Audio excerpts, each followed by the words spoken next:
স্বাস্থ্যেরই বড় অস্বাস্থ্যকর অবস্থা। মাননীয় বিরোধী দলের নেতা একটু আগে ওনার বক্তব্যে বলেছেন, আমি ওনার সাথে 101% একমত। এবং সে কারণে মাননীয় স্পিকার, আমরা একটা স্বাস্থ্য ব্যবস্থা গড়ে তুলতে চাই, যেই স্বাস্থ্য ব্যবস্থায় আমরা সহজেই প্রত্যেকটা নাগরিকের মিনিমাম স্বাস্থ্য ব্যবস্থা নিশ্চিত করতে পারি। এই একটি স্বাস্থ্য ব্যবস্থা গড়ে তুলতে চাই। আমরা জানি গতকালকে এই পার্লামেন্টে আলোচনা হয়েছে যে আমাদের জনগণ, বিরাট সংখ্যক একটা জনগণ, পরিবারের কেউ যদি অসুস্থ হয় তার চিকিৎসা ব্যয় মিটাতে গিয়ে পরিবার নিঃস্ব হয়ে যায়, একদম।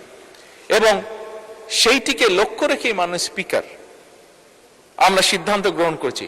গতকালকেই বাজেটে উপস্থাপন করা হয়েছে এবং তার বাইরে গতকালকে আমি এবং মাননীয় অর্থমন্ত্রী আলোচনা করে আমরা সিদ্ধান্ত নিয়েছি মাননীয় স্পিকার, যেটি আমরা আগেও বলেছি উপস্থাপনের দিন, বাজেট উপস্থাপনের দিন, যে ডায়ালিসিস ফিল্টার, হার্টের স্টেন্টিং এর যে স্টেন্ট, সেটি হার্টের valve, pacemaker, oxygenators, peripheral vascular stent, radio frequency ablation fibre, চোখের লেন্স, ক্যান্সার চিকিৎসার যে কাঁচা মাল, মাননীয় স্পিকার, এইগুলির উপরে ভ্যাট এবং ট্যাক্স যতটুকু সম্ভব ম্যাক্সিমাম কমানো যায় আমরা সেই উদ্যোগ গ্রহণ করেছি মাননীয় স্পিকার। এবং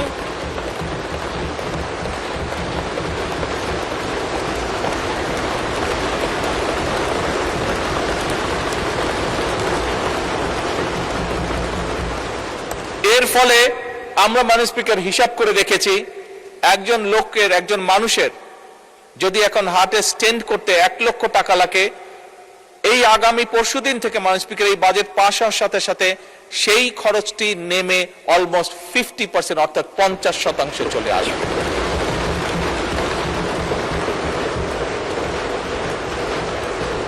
মাননীয় স্পিকার, আমার বক্তব্য শুরু করার আগেই বলেছি, আমাদের বাজেটের মূল লক্ষ্যই হচ্ছে, আমরা যেহেতু রাজনীতি করি, আমরা যেহেতু রাজনৈতিক দল, আমাদের মূল লক্ষ্যই হচ্ছে যতটুকু সম্ভব দেশের মানুষকে রিলিফ দেওয়া, শ্রেণী বর্ণ নির্বিশেষে সকলকে। এবং সেটির প্রতিফলন মাননীয় স্পিকার আপনি চিকিৎসা খাতে দেখলেন। মাননীয় স্পিকার, চিকিৎসা যে ব্যয়, এই ব্যয়টি কমানোর পাশাপাশি আরেকটি বিষয় আমরা জোর দিয়েছি। এখানে মাননীয় বিরোধী দলের নেতা আছেন, ওনার সাথে আমার প্রথম লন্ডনে দেখা হয়েছিল আজকে থেকে প্রায় 5 বছর আগে। ওনার পরিবারের সদস্যরাও লন্ডনে থাকেন, উনি নিজে একজন চিকিৎসক, খুব সম্ভবত ওনার মেয়েও বোধহয় চিকিৎসক, আমি যতটুকু জানি। ছেলে চিকিৎসক, ওনার সবাই চিকিৎসক। আচ্ছা, ভেরি গুড। মাননীয় বিরোধী দলীয় নেতা অবশ্যই ওয়াকিফাল আছেন, ওনার ধারণা আছে, যেহেতু উনি পরিবারের সাথে দেখা সাক্ষাৎ করার জন্য মাঝে সাঝে উনি ইউকেতে যান, আমিও যেহেতু আনফরচুনেটলি বহুদিন আমাকে থাকতে হয়েছে দেশে আসতে না পারার কারণে। মাননীয় স্পিকার, ইউকের মতন দেশে একটি রিচ কান্ট্রিও দেশের মানুষের স্বাস্থ্য সেবা নিশ্চিত করতে গিয়ে তারা রীতিমতন হিমশিম খাচ্ছে, এবং সে কারণেই তারা এখন একটি নতুন উদ্যোগ গ্রহণ করেছে। এবং সেটা শুধু ইউকেতেই নয়, অল ওভার ইউরোপে এই উদ্যোগটা তারা গ্রহণ করেছে, সেটা হচ্ছে প্রিভেনশন। অর্থাৎ সেটি এখন তারা ইউরোপিয়ান সরকারগুলো প্রিভেনশনের উপর জোর দিচ্ছে। অর্থাৎ একটি মানুষ, হিসাব করে দেখা গিয়েছে যে একটি মানুষ যদি অসুস্থ হয়, যেহেতু ওইসব দেশে সরকার সর্বোচ্চ সবকিছু বহন করে একটি মানুষকে চিকিৎসা দেওয়ার জন্য, সেজন্য তারা হিসাব করে দেখেছে যে একটা মানুষ যদি অসুস্থ হয় তাকে চিকিৎসা দেওয়া, তার পিছনে নার্স, ডাক্তার, হসপিটালের বেড সবকিছু মিলে যে খরচ হয়, কিন্তু তাকে যদি প্রথমেই অ্যাওয়্যার করা যায় যে তুমি এই কাজগুলো থেকে যদি বিরত থাকো তাহলে তুমি এইভাবে অসুস্থ থেকে দূরে থাকবে, অসুস্থ হওয়া থেকে বিরত থাকবে, দেখা গেছে হিসাব করে তাতে খরচ কম হয়। মাননীয় স্পিকার, আমরাও এখন সিদ্ধান্ত গ্রহণ করেছি যে স্বাভাবিকভাবে 20 কোটি মানুষের দেশ, এত মানুষকে চিকিৎসা সুবিধা দিতে গেলে মাননীয় বিরোধী দলের নেতা বলেছেন কিভাবে মানুষ ওয়ার্ড হসপিটালগুলোতে মাটিতে পর্যন্ত শুয়ে থাকে।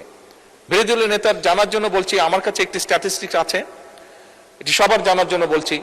হিসাব করে দেখা গিয়েছে মোটামুটি ভাবে হাসপাতালগুলোতে, সারা বাংলাদেশের হাসপাতালগুলোতে মাটিতে শুয়ে থাকে প্রায় 40 লক্ষ মানুষ। 40 লক্ষ মানুষ যাদেরকে বেড দিতে পারে না। এখন এত বিশাল সংখ্যক জনসংখ্যার দেশ, স্বাভাবিকভাবে সরকারের, আমি বলেছি আমার বক্তব্যে, সরকারের সীমাবদ্ধতা আছে সম্পদের, রাষ্ট্রের সীমাবদ্ধতা আছে সম্পদের। সেজন্য আমরা উদ্যোগ গ্রহণ করেছি, আমরা মানুষকে বোঝাবো, মানুষকে অ্যাওয়্যার করবো যে কি কি অসুখ, কাজ থেকে বিরত থাকলে, খাবার দাবার লাইফস্টাইল ফলো করলে অসুখ থেকে, অসুস্থ থেকে বিরত থাকা যায়, বেঁচে থাকা যায়, নিজে সুস্থ থাকা যায়। এবং সেই জন্যই মাননীয় স্পিকার, আমরা prevention is better then cure এই পলিসি আমরা বাস্তবায়ন করতে চাইছি। এবং সে কারণেই আমরা সমগ্র বাংলাদেশে 1 লক্ষ হেলথ কেয়ারার বা হেলথ ওয়ার্কার নিয়োগ দেওয়ার পরিকল্পনা গ্রহণ করেছি,